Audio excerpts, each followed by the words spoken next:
मन्नै पावै मोख द्वार। मन्नै परवारै साधार। मन्नै तरै तारी गुर सिख। मन्नै नानक भवै ना भिख। ऐसा नाम निरंजन होए, जे को मन जानै मन कोई।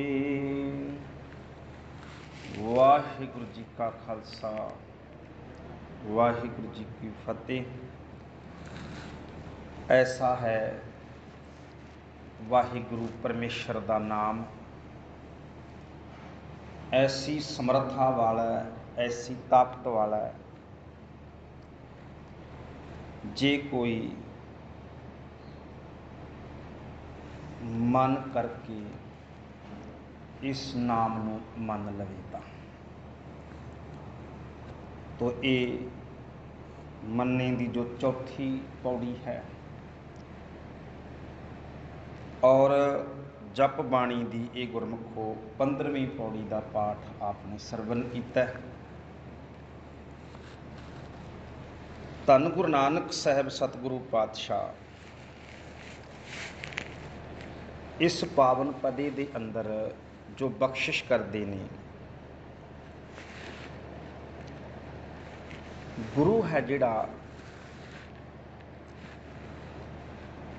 गुरु का जो धर्म है वह रस्ता अगे आप जाके विचारांगे। ये तरा पत पवड़ियाँ चढ़िए हुए अकीस। जिहड़ा गुरु नानक दे घर का रस्ता है गुरमुखो, ये रस्ता पौड़ियां का है, समतल नहीं है।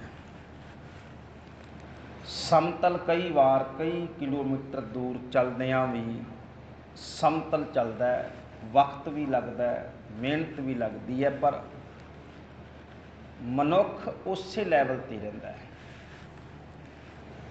पौड़ियां का रस्ता ऐसा रस्ता हुंदा भी एक कदम भी पुट्टीए तो थोड़ा उच्चा हो जाइदा है। पौड़ियां के रस्ते ते बंदा कदे समान नहीं रह सकता।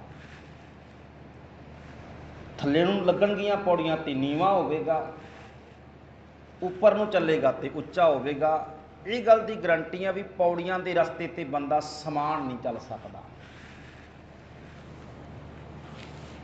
तो नाम नूं जप रहे हैं, इसका भाव कि पौड़ियां उपर नूं लगियां हुई हैं। जे धर्म की कमाई लई यतन कर रहे हैं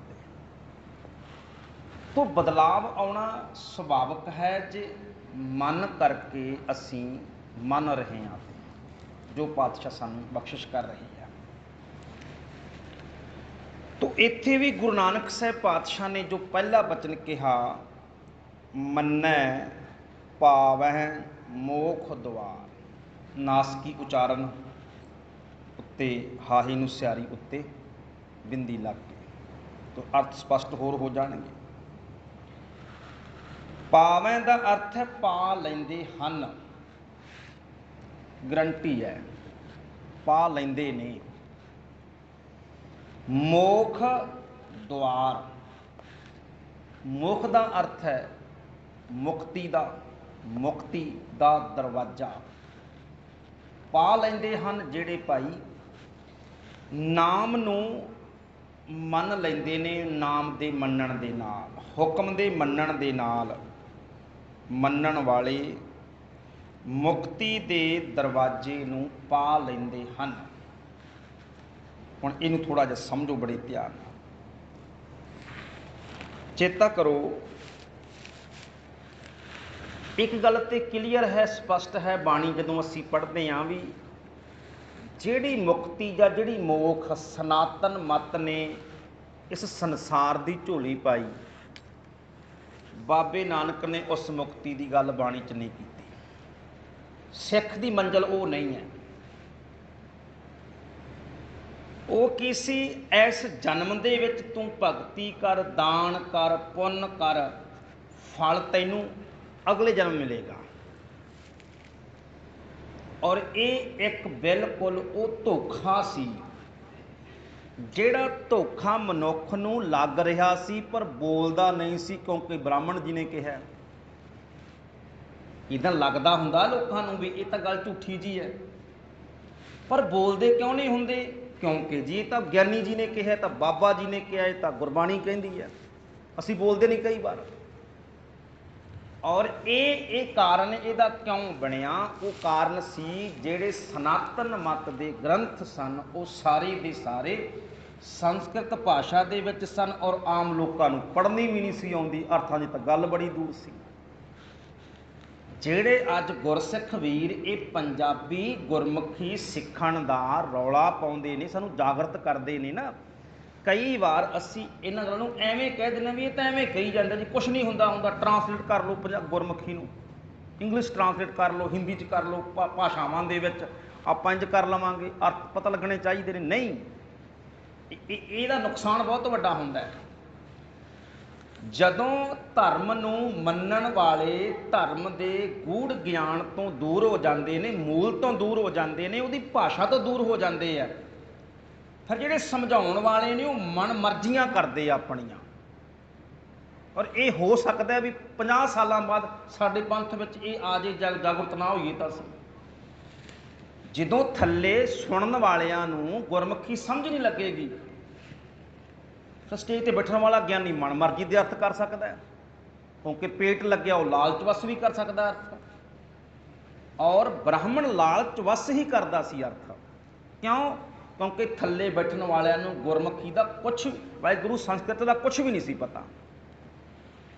ਇਸੇ ਤਰ੍ਹਾਂ ਦੇ ਨਾਲ ਹੀ ਇਸਲਾਮ ਜਗਤ ਦੇ ਵਿੱਚ ਹੋਇਆ। ਫਤਵੇ ਜਾਰੀ ਹੁੰਦੇ ਸੀ, ਕਾਜੀ ਜੋ ਕਹਿ ਦਿੰਦਾ ਸੀ ਉਹ ਸੱਤ ਕਰਕੇ ਮੰਨ ਲਿਆ ਜਾਂਦਾ ਸੀ। ਕਿਉਂ? ਕਿਉਂਕਿ ਆਮ ਲੋਕਾਂ ਨੂੰ ਅਰਬੀ ਫਾਰਸੀ ਨਹੀਂ ਸੀ ਆਉਂਦੀ, ਦੂਰ ਸੀ ਥੋੜ੍ਹਾ ਜਿਹਾ। ਤਾਂ ਇਸ ਕਰਕੇ ਕਿਹਾ ਜਾਂਦਾ ਵੀ ਆਮ ਸੰਗਤਾਂ ਨੂੰ ਗੁਰਮੁਖੀ ਆਉਣੀ ਜ਼ਰੂਰੀ ਹੈ। ਉਹਦਾ ਕਾਰਨ ਹੈ ਸਾਡੇ ਧਰਮ ਦਾ ਸਿਧਾਂਤ ਕਾਇਮ ਰਹੇ, ਮਨ ਮਰਜ਼ੀਆਂ ਪ੍ਰਚਾਰ ਕਰਨ ਵਾਲਿਆਂ ਵੱਲੋਂ ਨਾ ਕੀਤੀਆਂ ਜਾਣ, ਇਸ ਲਈ ਸੰਗਤਾਂ ਨੂੰ ਗੁਰਮੁਖੀ ਆਉਣੀ ਜ਼ਰੂਰੀ ਹੈ। ਤਾਂ ਇਸ ਕਰਕੇ ਧਿਆਨ ਦਿਓ, ਉਹ ਗੜਬੜ ਤਾਂ ਹੋਈ। ਚਲੋ ਖੈਰ, ਆਪਾਂ ਵਿਸ਼ੇ 'ਤੇ ਆਈਏ।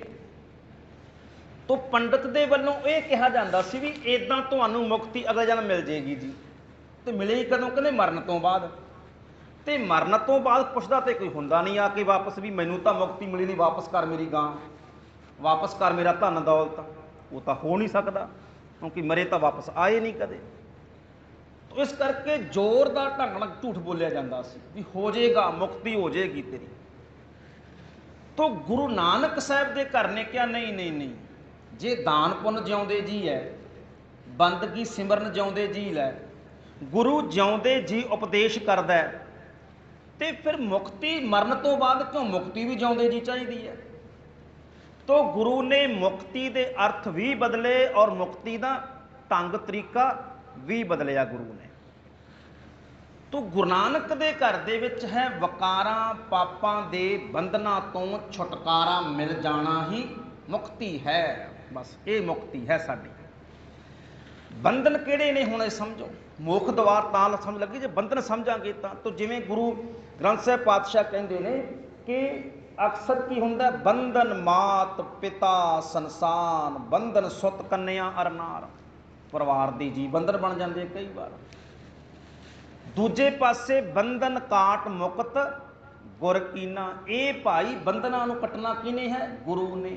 ਜਿੰਨੇ ਵੀ ਧਨ ਦੌਲਤ ਮਾਇਆ ਦੇ ਬੰਧਨ ਹੈ, ਬੰਧਨ ਦਾ ਅਰਥ ਹੁੰਦਾ ਉਹ ਚੀਜ਼ ਜਿਹੜੀ ਚਾਹੁੰਦੇ ਹੋਏ ਵੀ ਅਸੀਂ ਜਲਦਬਾਜ਼ੀ ਜਾਂ ਅਸੀਂ ਚਾਹੁੰਦੇ ਹੋਏ ਵੀ ਛੱਡ ਨਾ ਸਕੀਏ, ਉਹਨੂੰ ਬੰਧਨ ਹੁੰਦਾ ਹੈ। ਚਾਹੁੰਦੇ ਹਾਂ ਵੀ ਛੱਡ ਦਈਏ ਪਰ ਛੱਡੇ ਨਾ ਜਾ ਸਕੀਦੇ ਹੋਣ। ਜਿਵੇਂ ਜੰਜੀਰਾਂ ਨੇ, ਨਾਨਕ ਔਗਣ ਜੇਤੜੇ ਤੇਤੇ ਗਲੀ ਜੰਜੀਰ। ਜਿੰਨੇ ਔਗਣ ਨੇ ਹੁਣ ਪਤਾ ਨਾ ਜੀ ਛੱਡਣ ਨੂੰ ਕਰਦਾ ਕਿ ਨਹੀਂ ਕਰਦਾ? ਜੀ ਤਾਂ ਕਰਦਾ ਹੀ ਆ ਵੀ ਛੱਡ ਦਈਏ ਝੂਠ ਬੋਲਣਾ, ਛੱਡ ਦਈਏ ਬੇਈਮਾਨੀ ਕਰਨਾ, ਪਰ ਛੱਡੀ ਨਹੀਂ ਜਾਂਦੀ। ਕਿਉਂ? ਕਿਉਂਕਿ ਇਹ ਤੇਰੇ ਬੰਧਨ ਬਣ ਚੁੱਕੇ ਆ। ਧਰਮ ਦੀ ਦੁਨੀਆ ਦੇ ਵਿੱਚ ਬਹੁਤ ਸਾਰੇ ਕਰਮ ਕਾਂਡ ਛੱਡਣਾ ਚਾਹੁੰਦੇ ਆ, ਪਰ ਛੱਡ ਨਹੀਂ ਸਕਦੇ ਕਿਉਂਕਿ ਬੰਧਨ ਬਣ ਚੁੱਕੇ ਆ। ਤੋ ਬੰਧਨ ਹੁੰਦਾ ਉਹ ਚੀਜ਼ ਜਿਹੜੀ ਛੱਡ ਨਾ ਸਕਦੇ ਹੋਈਏ। ਬੰਧਨਾਂ ਨੂੰ ਤੋੜਨ ਦੇ ਲਈ ਬੜੀ ਵੱਡੀ ਦਲੇਰੀ ਚਾਹੀਦੀ ਆ, ਬੜਾ ਵੱਡਾ ਜਿਗਰਾ ਚਾਹੀਦਾ, ਜੋ ਸਾਨੂੰ ਗੁਰੂ ਦੇ ਕੋਲੋਂ ਬਖਸ਼ਿਸ਼ ਹੁੰਦਾ ਹੈ। ਕਦੇ ਸੌਖਾ ਥੋੜਾ ਸੀ ਗੁਰਮੁਖ ਹੋਵੇ, ਇੱਦਾਂ ਹਜ਼ਾਰਾਂ ਸਾਲਾਂ ਦੀ ਧਰਮ ਦੀ ਵਿਵਸਥਾ ਨੂੰ ਪਰੇ ਕਰਕੇ ਕਹਿ ਦੇਣਾ ਮੈਂ ਨਹੀਂ ਮੰਨਦਾ ਜੀ ਕੁਛ ਤੁਹਾਡੇ ਵਿੱਚੋਂ। ਬੜਾ ਔਖਾ ਸੀ। ਸਮਾਜ ਦਾ ਡਰ, ਪਰਿਵਾਰ ਦਾ ਡਰ, ਦੁਨੀਆ ਦਾ ਡਰ, ਆਪਣੇ ਆਪ ਨੂੰ ਇਕੱਲਾ ਬਣਾ ਲੈਣਾ।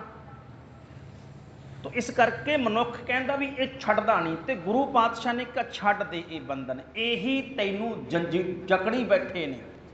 ਦੂਜੇ ਪਾਸੇ ਵਕਾਰ, ਹਉਮੈ, ਹੰਕਾਰ, ਤ੍ਰਿਸ਼ਨਾ, ਲਾਲਚ, ਇਹ ਕੀ ਹੈ? ਇਹ ਵੀ ਬੰਧਨ ਸਨ।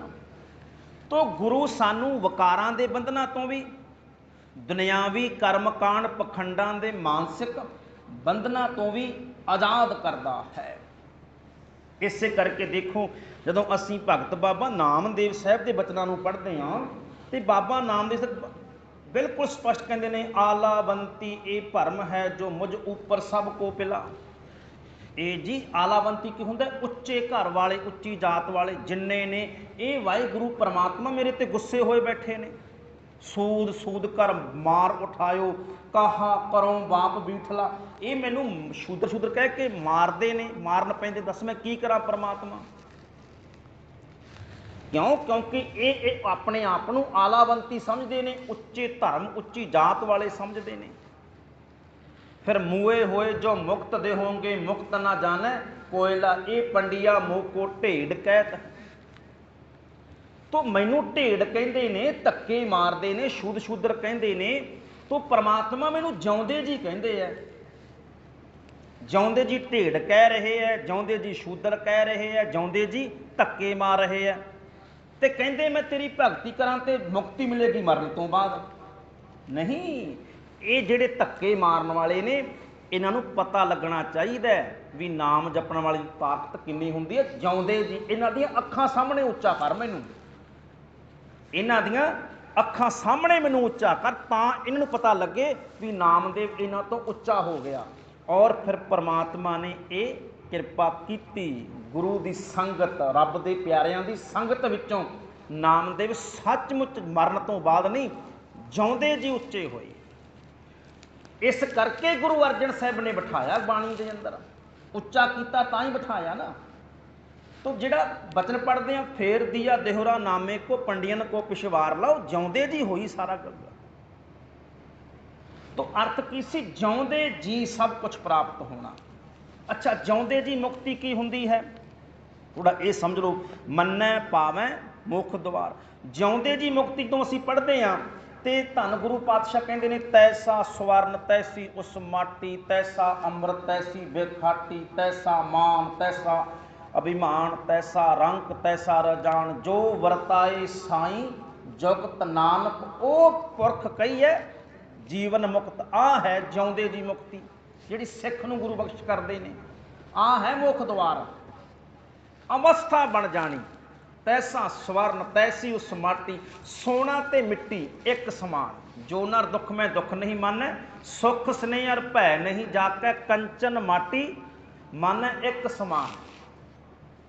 ਇੱਕ ਸਮਾਨ ਹੋ ਜਾਣਾ। ਤੈਸਾ ਸਵਰਨ ਤੈਸੀ ਉਸ ਮਾਟੀ, ਤੈਸਾ ਅੰਮ੍ਰਿਤ ਤੈਸੀ ਬੇਕਾਟੀ, ਤੈਸਾ ਮਾਣ ਤੈਸਾ ਅਭਿਮਾਨ। ਪਰਵਾਹੀ ਕੋਈ ਨਹੀਂ, ਭਾਵੇਂ ਮਾਣ ਮਿਲ ਰਿਹਾ ਹੈ, ਭਾਵੇਂ ਅਭਿਮਾਨ ਹੋ ਰਿਹਾ ਹੈ, ਚੱਲਾਂਗਾ ਸੱਚ ਦੇ ਰਸਤੇ ਦੇ ਉੱਪਰ। ਮਾਣ ਅਭਿਮਾਨ ਦੀ ਪਰਵਾਹ ਨਹੀਂ ਹੈ ਮੈਨੂੰ। ਇਹਨੂੰ ਕਹਿੰਦੇ ਨੇ ਮੁਕਤ ਹੋ ਗਿਆ, ਦੁਨੀਆ ਦੀ ਬੇਪਰਵਾਹੀ ਛੱਡ ਦਿੱਤੀ ਹੈ, ਮੁਕਤ ਹੈ ਹੁਣ। ਜੋ ਵਰਤਾਏ, ਜੋ ਉਹ ਪਰਮਾਤਮਾ ਵਰਤਾ ਰਿਹਾ ਹੈ, ਜੋ ਉਹ ਪਰਮਾਤਮਾ ਹੁਕਮ ਚਲਾ ਰਿਹਾ, ਸਾਈਂ ਜੁਗ ਸਾਈ ਜੁਗਤ, ਉਹੀ ਜੁਗਤ ਹੈ ਮੇਰੀ ਜ਼ਿੰਦਗੀ ਦੀ।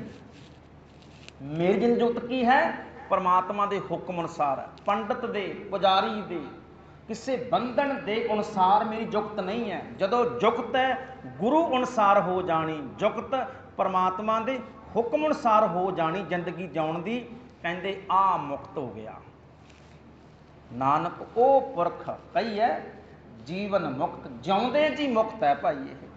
ਤੋ ਸਿੱਖ ਆ ਨਾ ਜਿਹੜਾ, ਇਹ ਤਾਂ ਹੁਣ ਮੈਂ ਤਾਂ ਕਈ ਵਾਰੇ ਬੇਨਤੀ ਕੀਤੀ ਹੈ ਵੀ ਮਰਨ ਤੋਂ ਬਾਅਦ ਭਾਈ ਨੇ ਤਾਂ ਅਸੀਂ ਤਾਂ ਅਰਦਾਸ ਕਰ ਦੇਣੀ ਆ ਵੀ ਪਾਤਸ਼ਾਹ ਕਿਰਪਾ ਕਰੀ, ਜਨਮ ਮਰਨ ਤੋਂ ਮੁਕਤ ਕਰੀ ਸਤਿਗੁਰੂ, ਕਿਉਂਕਿ ਉਹ ਤਾਂ ਸਾਡੀ ਰਵਾਇਤ ਬਣ ਗਈ ਇੱਕ, ਉਹ ਤਾਂ ਸਾਡੀ ਇੱਕ ਰਵਾਇਤੀ ਸ਼ਬਦ ਬਣ ਗਏ ਨਾ ਵੀ ਸੱਚਖੰਡ ਦਾ ਵਾਸੀ ਬਣਾਈ ਪ੍ਰਮਾਤਮਾ।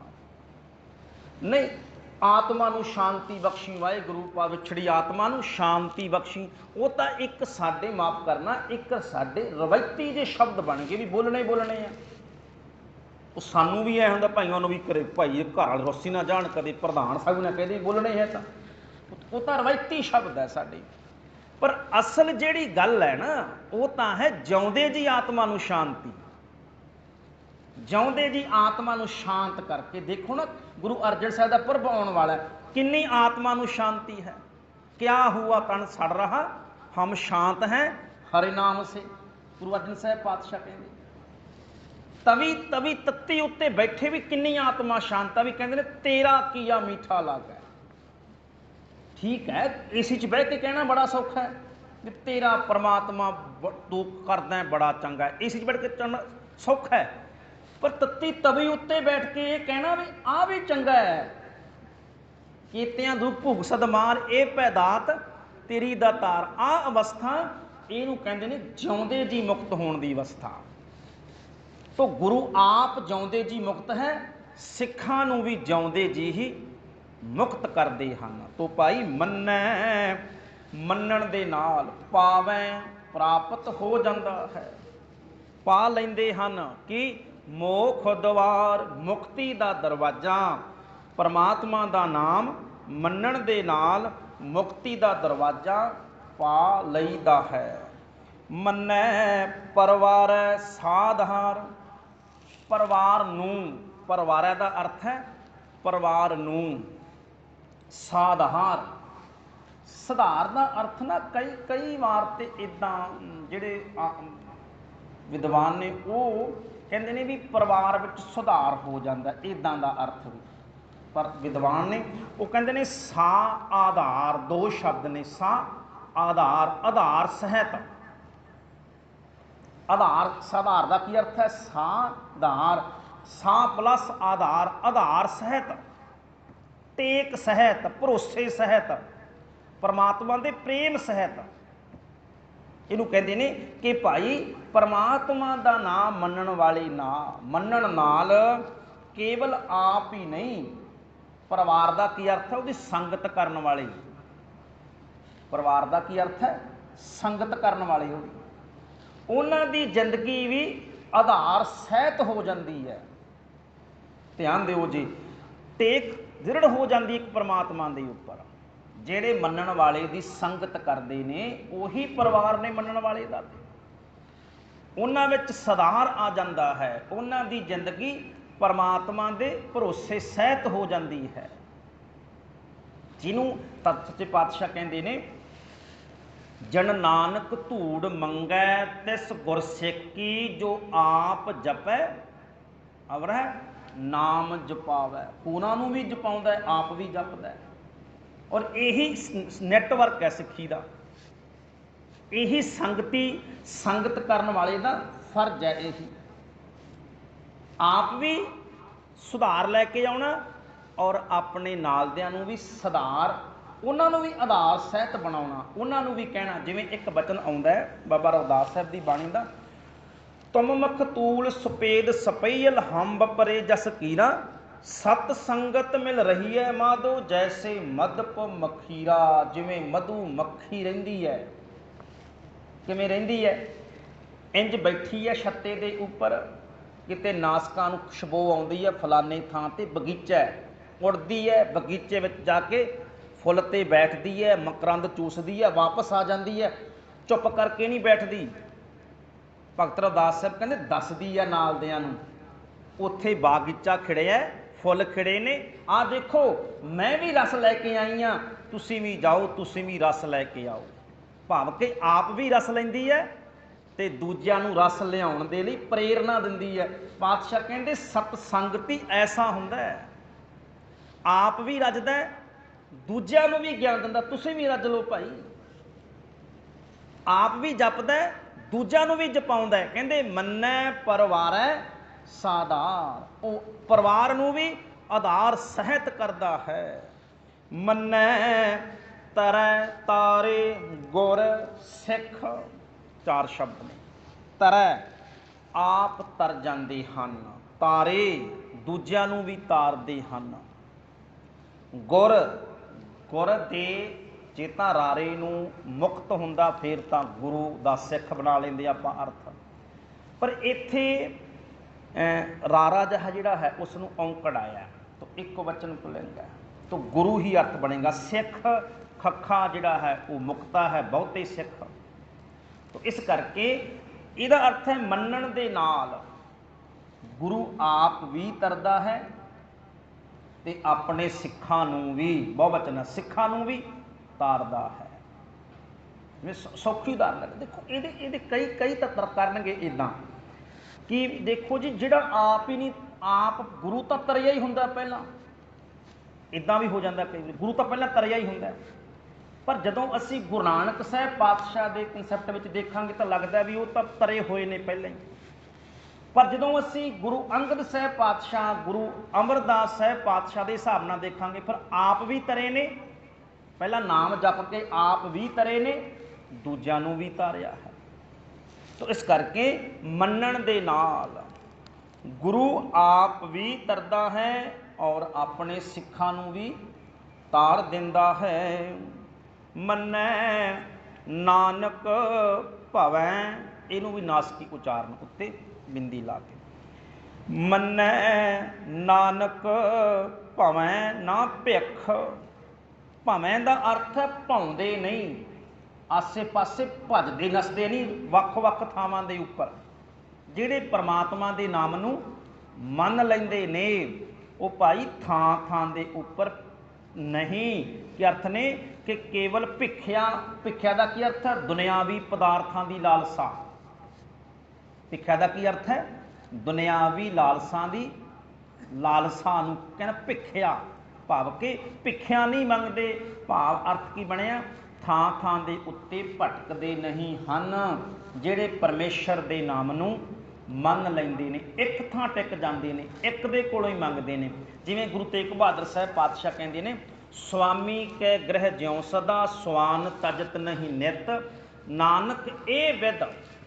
हे ਨਾਨਕ ਐਸ ਵਿਧੀ ਨਾਲ ਜਪ, ਐਸ ਤਰੀਕੇ ਨਾਲ ਜਪ। ਮੈਂ ਕਈ ਵਾਰ ਹੈਰਾਨ ਹੁੰਦਾ, ਦੇਖੋ ਹੈਰਾਨਗੀ ਹੁੰਦੀ ਹੈ, ਜਿਸ ਗੁਰੂ ਨੇ ਨਾ ਕਿੰਨੇ ਸੌਖੇ ਤਰੀਕੇ ਨਾਲ ਸਮਝਾਇਆ ਵੀ ਇੰਝ ਜਪਣਾ ਪਰਮੇਸ਼ਰ ਦਾ ਨਾਮ।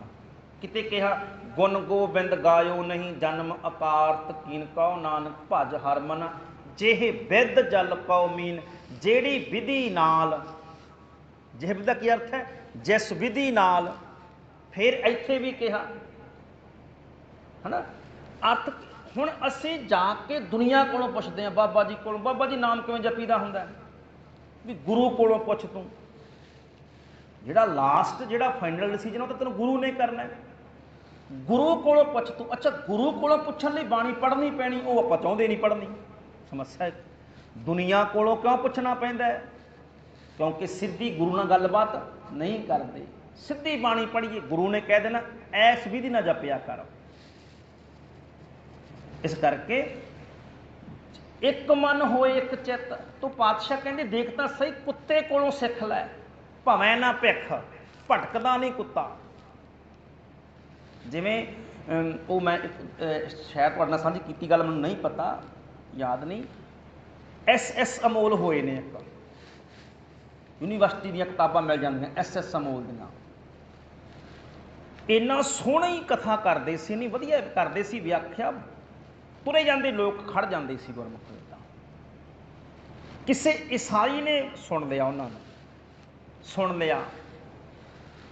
ਜਦੋਂ ਸੁਣਿਆ ਤੇ ਘਰ ਪਹੁੰਚ ਗਏ, ਕਿਉਂਕਿ ਉਹਨਾਂ ਦਾ ਨੈਟਵਰਕ ਬੜਾ ਤੇਜ਼ ਆ। ਉਹ ਹਰ ਢੰਗ ਦੇ ਨਾਲ ਉਹ ਬੰਦੇ ਨੂੰ ਖਿੱਚਦੇ ਨੇ ਆਪਣੇ ਵੱਲ। ਉਹਦੇ ਕੋਲੇ ਆਏ, ਉਹ ਕਹਿਣ ਕਿੰਨੇ ਕੁ ਪੈਸੇ? ਕਹਿਣ ਲੱਗੇ ਜੀ ਬੜਾ ਸੋਹਣੀ ਕਥਾ ਕਰਦੇ ਹੋ, ਧੰਨਵਾਦ ਕੀਤਾ, ਠੀਕ ਹੈ ਜੀ, ਸ਼ੁਕਰਾਨਾ ਤੁਹਾਡਾ। ਅੱਛਾ, ਕਿੰਨੇ ਕੁ ਪੈਸੇ ਕਮਾ ਲੈਂਦੇ ਹੋ? ਉਹ ਕਹਿੰਦਾ ਜੀ ਆਈ ਚਲਾਈ ਚੱਲਦੀ ਹੈ। ਸਾਡੇ ਆਮ ਭਾਈਆਂ ਦਾ, ਸਾਡੇ ਧਰਮ ਕੰਟੈਕਟ ਦੇ ਲੋਕਾਂ ਦਾ ਇਹੀ ਹੁੰਦਾ, ਉਹ ਉੱਤਰ ਇਹੀ ਹੁੰਦਾ ਵੀ ਆਈ ਚਲਾਈ ਠੀਕ ਚੱਲਦੀ ਹੈ ਜੀ। ਅੱਛਾ ਹੁਣ ਤੇ ਚੱਲਦੀ ਹੈ, ਜਦੋਂ ਹੱਡ ਗੋਡੇ ਜਵਾਬ ਦੇ ਗਏ ਉਦੋਂ ਕਿਵੇਂ ਚੱਲੇਗੀ, ਸੋਚਿਆ ਕਦੇ? ਔਰ ਇਹ ਸੱਚ ਵੀ ਹੈ, ਸਰੀਰ ਚੱਲਦਾ ਹੈ ਤੇ ਠੀਕ, ਉਦੋਂ ਬਾਅਦ ਗੜਬੜ ਹੋ ਜਾਂਦੀ ਹੈ। ਤਾਂ ਉਹ ਸੋਚੀ ਪੈ ਗਿਆ। ਜਦੋਂ ਸੋਚੀ ਪੈ ਗਿਆ, ਉਹਨੇ ਈਸਾਈ ਫਾਦਰ ਨੇ ਦੇਖ ਲਿਆ ਵੀ ਬੰਦਾ ਪਕੜ 'ਚ ਆ ਸਕਦਾ, ਜਦੋਂ ਸੋਚਣ ਲੱਗ ਪਏ ਬੰਦਾ ਆ ਸਕਦਾ ਹੈ। ਕਹਿਣ ਲੱਗਾ ਜੀ ਕੱਲ੍ਹ ਨੂੰ ਨਾ ਤੁਸੀਂ ਸਾਡੇ ਘਰੇ ਆਓ ਜੀ। ਉਹ ਕਹਿੰਦਾ ਮੈਨੂੰ ਹੁਣੇ ਦੱਸ ਦੇ। ਕਹਿੰਦਾ ਵੀ ਗੱਲ ਇਹ ਹੈ ਵੀ ਤੂੰ ਘੰਟਾ ਬੋਲ, ਜੇ ਤੂੰ ਘੰਟਾ ਬੋਲੇ ਤੇ 55 ਮਿੰਟ ਆਪਣੇ ਗੁਰੂ ਦੀਆਂ ਵਡਿਆਈਆਂ ਕਰਿਆ ਕਰ। ਬਸ 5 ਮਿੰਟ ਇਹ ਕਹਿ ਦਿਆ ਕਰ ਵੀ ਈਸਾਈ ਵੀ ਚੰਗੇ ਹੁੰਦੇ ਐ, ਉਹ ਵੀ ਸੇਵਾ ਕਰਦੇ ਆ। ਇੰਨੀਆਂ ਗੱਲਾਂ ਹੀ ਕਹਿਣੀਆਂ। 55 ਮਿੰਟ ਆਪਣੇ ਦੀਆਂ, 5 ਮਿੰਟ ਸਾਡੇ ਦੀਆਂ। ਕਿਰਪਾਨ ਵੀ ਇੰਝ ਰੱਖ, ਕੇਸ ਵੀ ਇੰਝ ਰੱਖ, ਨਾਮ ਵੀ ਇੰਝ ਹੀ ਸਿੰਘ ਹੀ ਰਲਿਆ ਕਰ। ਬਸ 55 ਮਿੰਟ ਆਪਣੇ ਗੁਰੂ ਦੀ ਗੱਲ, 5 ਮਿੰਟ ਸਾਡੀ ਦੀ ਗੱਲ। ਤੇਰੇ ਬੱਚੇ ਵਿਦੇਸ਼ ਪੜ੍ਹਨਗੇ, ਕੋਠੀ ਮਿਲੇਗੀ, ਕਾਰ ਰਹਿਣ ਨੂੰ ਮਿਲੇਗੀ, ਭਵਿੱਖ ਤੇਰਾ ਸਿਕਿਉਰ ਕਰ ਦਿਆਂਗੇ। ਬਸ 5 ਮਿੰਟ ਸਾਡੀ ਗੱਲ ਕਰਨੀ ਆ। ਉਹ ਚੁੱਪ ਕਰ ਗਿਆ। ਕਹਿੰਦਾ ਵੀ ਇੰਝ ਕਰੀ ਵੀ ਕੱਲ ਨੂੰ ਮੇਰੇ ਘਰ ਆਈ ਮਿਲਣ ਵਾਸਤੇ। ਦੂਜਾ ਦਿਨ ਚੜਿਆ, ਮਨ ਨੇ ਕੀਤਾ ਮਨਾ ਚੱਲਦੇ ਆ, ਵੇਖ ਕੇ ਤਾਂ ਆਉਣੇ ਆ ਵੀ ਕੀ ਕਹਿੰਦਾ। ਅੱਛਾ ਪਹੁੰਚ ਗਏ ਈਸਾਈ ਫਾਦਰ ਦੇ ਘਰੇ। ਜਦੋਂ ਪਹੁੰਚ ਗਏ ਨਾ ਘਰੇ, ਚੰਗਾ ਦਰਵਾਜ਼ਾ ਖੁੱਲ੍ਹਿਆ, ਆਓ ਜੀ। ਆਏ ਬੈਠੇ, ਕੁਝ ਸਮਾਂ ਗੱਲਾਂ ਹੋਈਆਂ ਵੀ ਤੂੰ ਇੰਝ ਕਰਿਆ ਕਰ, ਤੈਨੂੰ ਕੁਛ ਕਰਨ ਦੀ ਲੋੜ ਨਹੀਂ ਹੈ, ਸਿਰਫ 5-7 ਮਿੰਟ ਸਾਡੀ ਗੱਲ ਕਰਨੀ ਹੈ, 55 ਮਿੰਟ ਆਪਣਿਆਂ ਦੀ ਗੱਲ ਕਰਿਆ ਕਰ। ਉਹ ਤੈਨੂੰ 55 ਮਿੰਟਾਂ 'ਚ ਓਨਾ ਨਹੀਂ ਦਿੰਦੇ, ਤੈਨੂੰ 5 ਮਿੰਟਾਂ ਵਿੱਚ ਓਨਾ ਦੇ ਦਿਆ ਕਰਾਂਗੇ। ਇੰਝ ਹੋ ਜਾਂਦਾ। ਅੱਛਾ ਉਹ ਇੰਝ ਕਰਕੇ ਕਹਿੰਦੇ ਵੀ ਭਾਈ ਸਾਹਿਬ ਜੇ ਤੁਹਾਨੂੰ ਗੱਲ ਮਨਜ਼ੂਰ ਹੋਵੇ ਤੇ ਆਹ ਐਡਵਾਂਸ ਨਾ ਟੀਮ ਭੇਟਾ ਤੁਹਾਨੂੰ ਪਹਿਲਾਂ ਹੀ ਦੇ ਰਹੇ ਹਾਂ, ਇੰਝ ਰੱਖ ਤੇ ਨੋਟਾਂ ਦੀ ਗੱਥੀ, ਤੇ ਤੁਸੀਂ ਬੈਠੋ, ਮੈਂ ਚਾਹ ਪਾਣੀ ਪ੍ਰਬੰਧ ਕਰਦਾ, ਤੁਸੀਂ ਪੀ ਕੇ ਛੱਕ ਕੇ ਜਾਇਓ ਜੀ। ਇਹ ਫਲ ਫਰੂਟ ਥੋੜ੍ਹੇ ਖਾ ਲਓ। ਥੋੜ੍ਹੇ ਕੁਛ ਲੱਗ ਗਿਆ ਖਾਣ ਵਾਸਤੇ, ਅੰਦਰ ਚਲਾ ਗਿਆ। ਅੱਛਾ ਹੁਣ ਐਸ ਅਮੋਲ ਬੈਠਾ ਹੈ, ਇੱਥੇ ਨੋਟਾਂ ਦੀ ਗੱਥੀ ਵੀ ਪਈ ਹੈ, ਜਿਹੜੀ ਇੰਝ ਦਿੱਤੀ ਪ੍ਰੇਮ ਭੇਟਾ ਹੈ, ਤਾਂ ਸ਼ੁਰੂਆਤ ਹੀ ਸੀ ਉਹ ਖਰੀਦਣ ਦੀ ਇੱਕ ਤਰ੍ਹਾਂ ਦੀ। ਇੰਝ ਖਾਣਾ ਵੀ ਪਿਆ, ਕੁੱਤਾ ਸਾਹਮਣੇ ਬੈਠਾ ਉਹਦਾ। ਉਹਨੇ ਇੱਕ ਬਿਸਕੁਟ ਤੋੜਿਆ, ਕੁੱਤੇ ਨੂੰ ਸੁੱਟਿਆ, ਕੁੱਤੇ ਨੇ ਸੁੰਘਿਆ ਪਰ ਖਾਧਾ ਨਹੀਂ। ਕੁੱਤਾ ਪਿੱਛੇ ਹਟ ਗਿਆ। ਥੋੜਾ ਫਰੂਟ ਇੰਝ ਚੀਰਿਆ, ਇੱਕ ਥੋੜੀ ਫਾੜੀ ਉਹਨੂੰ ਸੁੱਟ ਦਿੱਤੀ, ਉਹਨੇ ਸੁੰਘਿਆ, ਖਾਧਾ। ਫਿਰ ਉਹਨੇ ਕਿਹਾ ਵੀ ਹੋ ਸਕਦਾ ਇੱਦਾਂ ਹੋਵੇ। ਇਹਨੇ ਨੂੰ ਈਸਾਈ ਜਿਹੜਾ ਪਾਦਰੀ ਸੀ ਉਹ ਆ ਗਿਆ। ਕਹਿੰਦੇ ਭਾਈ ਸਾਹਿਬ, ਉਹ ਪੁੱਛਦਾ, ਕਹਿਣ ਲੱਗਾ ਵੀ ਇਹ ਤੁਹਾਡਾ ਕੁੱਤਾ ਕੁਛ ਖਾਂਦਾ ਨਹੀਂ? ਉਹ ਕਹਿੰਦਾ ਵੀ ਸਾਰਾ ਕੁਝ ਖਾਂਦਾ ਹੈ, ਤਾਂ ਕੁਛ ਮਰਜ਼ੀ ਪਾ ਦਿਓ। ਵੀ ਮੈਂ ਤਾਂ ਸੁੱਟਿਆ, ਕੁਛ ਨਹੀਂ ਖਾਧਾ ਇਹਨੇ। ਉਹ ਕਹਿੰਦਾ ਵੀ ਉਹਨੇ ਚੁੱਕਿਆ ਬਿਸਕੁਟ, ਉਸ ਪਾਦਰੀ ਨੇ ਇਹਨੇ ਸੁੱਟਿਆ, ਕੁੱਤਾ ਖਾ ਗਿਆ। ਫਾੜੀ ਚੁੱਕੀ, ਸੁੱਟੀ, ਕੁੱਤਾ ਖਾ ਗਿਆ। ਕਹਿੰਦਾ ਵੀ ਮੇਰੇ ਹੱਥੋਂ ਨਹੀਂ ਖਾਧਾ, ਤੁਹਾਡੇ ਹੱਥੋਂ ਖਾਧਾ, ਚੀਜ਼ਾਂ ਉਹੀ ਨੇ। ਉਹ ਕਹਿੰਦਾ ਜੀ ਸਿਖਾਇਆ ਹੋਇਆ ਇਹ ਮੈਂ ਇਹਦਾ ਮਾਲਕ ਹੈ ਤੇ ਮੈਂ ਸਿਖਾਇਆ ਹੋਇਆ। ਇਹ ਮੇਰੇ ਹੱਥਾਂ ਤੋਂ ਬਿਨਾਂ ਕਿਸੇ ਹੋਰ ਦੇ ਹੱਥਾਂ ਦਾ ਖਾਂਦਾ ਹੀ ਨਹੀਂ, ਭਾਵੇਂ ਕਿੰਨਾ ਵੀ ਸਵਾਦ ਹੋਵੇ, ਭਾਵੇਂ ਕਿੰਨਾ ਹੀ ਸਵਾਦ ਹੈ, ਖਾਏਗਾ ਮੇਰੇ ਹੱਥਾਂ ਦਾ ਹੀ, ਕਿਸੇ ਹੋਰ ਹੱਥਾਂ ਦਾ ਖਾਂਦਾ ਹੀ ਨਹੀਂ। ਜਦੋਂ ਇੰਨਾ ਬਚਨ ਕਿਹਾ ਤੇ ਐਸ ਅਮੋਲ ਉੱਠ ਕੇ ਖੜਾ ਹੋ ਗਿਆ। ਕਹਿਣ ਲੱਗਾ ਫਿਰ ਮੈਂ ਕੁੱਤੇ ਨੂੰ ਵੀ ਮਾੜਾ, ਫਿਰ ਮੈਂ ਕੁੱਤੇ ਨੂੰ ਵੀ ਮਾੜਾ।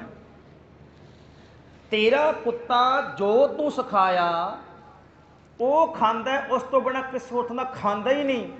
ਕਹਿਣ ਲੱਗਾ ਫਿਰ ਮੈਨੂੰ ਵੀ ਮੇਰੇ ਗੁਰੂ ਨੇ ਸਿਖਾਇਆ ਹੈ, ਮੈਨੂੰ ਵੀ ਸਿਖਾਇਆ ਮੇਰੇ ਗੁਰੂ ਨੇ, ਇਸ ਕਰਕੇ ਮੈਂ ਇਸ ਕੁੱਤੇ ਨੂੰ ਮਾੜਾ ਤਾਂ ਨਹੀਂ ਹੋ ਸਕਦਾ, ਮੈਂ ਵੀ ਗੁਰੂ ਦਾ ਸਿਖਾਇਆ। ਇਸ ਕਰਕੇ ਭਾਵੇਂ ਚੰਗਾ ਮਿਲੇ, ਭਾਵੇਂ ਮਾੜਾ ਮਿਲੇ, ਅੱਧਾ ਮਿਲੇ, ਭਾਵੇਂ ਪੂਰਾ ਮਿਲੇ, ਭੁੱਖਾ ਰਹਾ, ਭਾਵੇਂ ਰੱਜਿਆ ਰਹਾ, ਪਰ ਗੁਰੂ ਤੋਂ ਬਿਨਾਂ ਕਿਸੇ ਦੂਜੇ ਦੇ ਹੱਥਾਂ ਦਾ ਖਾਵਾਂਗਾ ਨਹੀਂ। ਮੈਨੂੰ ਵੀ ਇਹ ਗੁਰੂ ਨੇ ਸਿਖਾਇਆ ਹੈ। ਇਸ ਕਰਕੇ ਅਰਥ ਕੀ ਬਣਿਆ ਭਾਈ, ਜਿਹੜੇ ਨਾਮ ਨੂੰ ਮੰਨ ਲੈਂਦੇ ਨੇ, ਨਾਨਕ ਭਾਵੇਂ ਨਾ ਭਿੱਖ, ਉਹ ਦੁਨਿਆਵੀ ਪਦਾਰਥਾਂ ਦੀ ਖਾਤਰ ਥਾਂ ਥਾਂ ਤੇ ਭਟਕਦੇ ਨਹੀਂ। ਪਰ ਸਾਡੀ ਹਾਲਤ ਇਹ ਹੁੰਦੀ ਹੈ, ਇੱਥੇ ਵੀ ਮੱਥਾ ਟੇਕਿਆ, ਉੱਥੇ ਵੀ ਟੇਕਿਆ, ਉੱਥੇ ਵੀ ਟੇਕਿਆ, ਚਲੋ ਕਿਤੋਂ ਤਾਂ ਗੱਲ ਪੂਰੀ ਹੋਏਗੀ।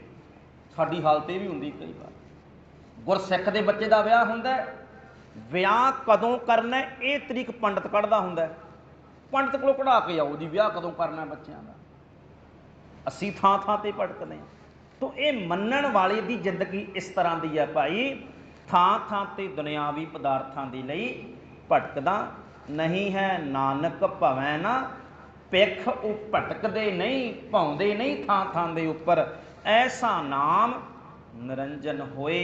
अजिहा है परमेश्वर दा नाम, जे कोई मन करके नाम नू मन लवे तां। सतगुरु पातशाह कृपा करन, ऐसा नाम निरंजन होए, जे को मन जाने मन कोए। भुलां चुकां दी खिमा, फतेह बुलाओ आखो जी। वाहिगुरु जी का खालसा, वाहिगुरु जी।